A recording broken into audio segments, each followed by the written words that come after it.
அன்பார்ந்த முருக பக்தர்கள் வணக்கம். நான் ஜெயமிஸ்கே கோபி. இமயமலையில் பாதாள புவனேஸ்வர் அந்த குகைக்குள்ளே நான் ஒரு ஆரம்பத்தில் இறங்குற காணொலி மட்டும் பதிவு பண்ணியிருந்தேன்.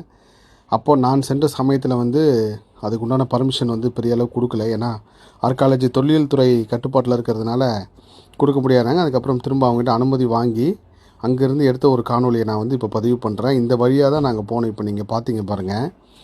ஆரம்பம் எவ்வளோ கடினமான இருந்துச்சோ அதை விட இன்னும் உள்ளே போக போக கடினம். அதுவும் இந்த பாதை பாருங்கள். இப்போ நீங்கள் பார்க்குறது அந்த இதில் சாஞ்சி படுத்துட்டு தான் போய் ஆகணும். அதுக்கப்புறம் நேராக இது கீழே இறங்குற இடம். இந்த இடத்துல இறங்கினதுக்கப்புறம் இது மேலே பாருங்கள். இந்த வழியாக தான் நம்ம உள்ளே வந்திருப்போம். இது படுத்துக்கிட்டு தான் போகணும் இந்த வழியில். கிட்டத்தட்ட இந்த இடம் வரப்போ உங்களுக்கு ஆக்சிஜன் இல்லை, மூச்சு சுவாசிக்கிறது கஷ்டம்னு சொல்லி நீங்கள் உணர்ந்துருவீங்க. இப்போ இந்த இடம் பார்த்தீங்கன்னா இந்த ஐராவதம் சொல்லி கிட்டத்தட்ட இது 5 தலை நாகம் இருக்கிறது அந்த இடம். இதான் அந்த ஓம குண்டம் வளர்த்தது. இதில் அந்த வாசுகி பாம்பும் எவ்வளோ எல்லா பாம்புகள் அழிஞ்சாலும் இந்த ஒரு சில பாம்பு மட்டும் அழியலைன்னு சொல்லுவாங்க. அந்த வாசுகி பாம்பு அந்த இருக்கிற இடம். இது முன்னாடி சொன்னால் இந்த ஐராவதம் 1000 கால் கொண்ட யானையோட கீழ் நீங்கள் நல்லா போய் பார்த்தீங்கன்னா எல்லா யானை கால் மாதிரி எல்லாரோட அந்த ஒரு படிவம் இருக்கும். அது ஒரிஜினலாக மலையிலேருந்து இப்படி ஒரு கல் உருவானதுக்கு வாய்ப்பே கிடையாது. யானை கால் மாதிரியே இருக்கும். அப்படியே பார்த்தீங்கன்னா இதில் ஒரு இடத்துல சிவபெருமானோட கமல குண்டலம் இருக்குது. அந்த ஒரு குண்டம் அது ஈஸியாகவே தெரியும் நம்ம பார்க்குறப்போ.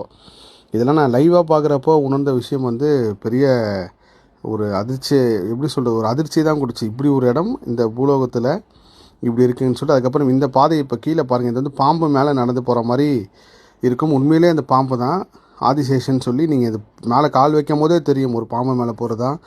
இந்த இடம் பார்த்திங்கன்னா விநாயகப் பெருமான் அந்த தலையை வெட்டினதுக்கப்புறம் அவரோட தலைக்கு மேலே இந்த துணி போட்டு மூடி வச்சுருங்க. இதுக்கு மேலே அந்த பிரம்மகமலன் பூ அங்கேருந்து அந்த தண்ணி சொட்டு சொட்டாக உழுந்துகிட்டே இருக்கும் அந்த இடம் இது. அதுக்கப்புறம் இந்த இடம் தான் இந்த சார்தாமன்னு சொல்லி அமர்நாத், கேதார்நாத் இந்த எல்லா லிங்கமும் இங்கே இயற்கையாகவே இருக்குது. அதுக்கு மேலே ஒரு பாம்பு படம் எடுத்துருக்கிற மாதிரி இருக்கும். இது உண்மையிலே ஒரு பெரிய ஆச்சரியத்தை கொடுச்சு அந்த இடத்துல. இது அந்த தலை மூடி வச்சுருப்பாங்க அந்த விநாயகப் பெருமான். அப்புறம் இந்த பாதையை பார்த்திங்கன்னா இதுதான் அந்த காலபைரவரோட நாக்கு. அங்கே ஒன்று தெரியுது பாருங்கள். அது அந்த காலபைரவ நாக்கு. இதுக்கு மேலே உள்ளே போகிறதுக்கு ஒரு யுகங்களுக்கு முன்னாடி போயிருக்காங்க. அதுக்கப்புறம் யாரும் போல. இது பாதாள லோகத்தோட தலைவி அவங்க சிலை. இதுதான் அந்த தர்ம பாதை, புண்ணிய பாதை, பாவப்பாதை. இது பாவலோகம்னு சொல்லி ராவணன் மரணத்துக்கு அப்புறம் இந்த லோகம் மூடப்பட்டதாகவும், ராமன் கைலாயத்துக்கு போனது இந்த வழியில் தான். இது ஒரு வகை. இது எல்லாமே மூடப்பட்டு இந்த தர்ம பாதை வழி தான் நீங்கள் உள்ளே குனிஞ்சு போகணும். இதுக்கப்புறம் தான் இன்னும் பெரிய அற்புதம், அதிசயமே.